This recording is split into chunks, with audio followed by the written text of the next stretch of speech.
altid være god for til at lave en masse ting, så du tænker, at du bliver altså overgå med at lave en større ting. Problemet er bare, at i dag kommer der ikke så mange mennesker. Og det synes jeg er rigtig ærgerligt. Det jeg så synes, der er det gode i det, kan man sige, det er, at der er en meget hyggelig atmosfære, og jeg synes, at vi har fået legnet alligevel noget op, som virker. Og jeg har det sådan, at jeg brænder stadig for de her ting, som der er der knægt til. Jeg har stadig den samme følelse, jeg bliver ligesom en lille dreng. Og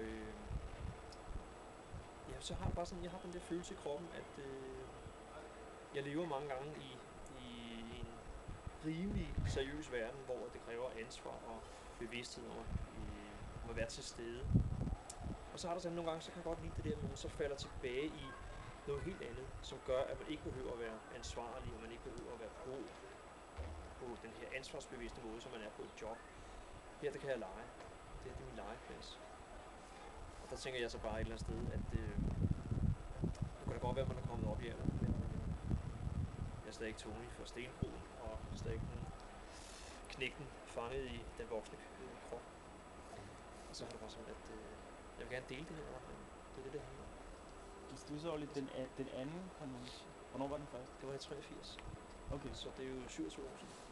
Hvordan var det? Fortæl mig det. Der var rigtig, rigtig mange mennesker. Samme sted i øvrigt. Og der måtte vi, jeg tror vi frasorterede over 1000 mennesker. Hvor vi var 400-500 mennesker. Så det var en helt anden tid, og jeg gjorde ikke ret meget for at reklamere det. Det var så gratis, skal jeg lige sige.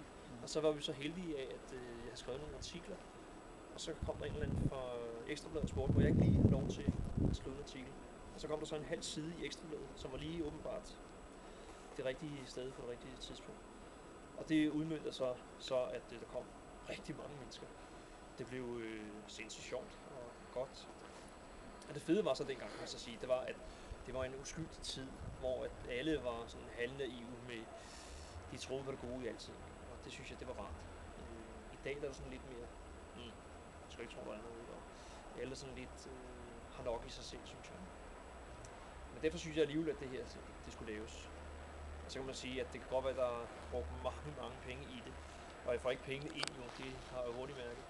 Men det er heller ikke for pengene, jeg gør det. Jeg gør det, fordi jeg ikke kan lade være.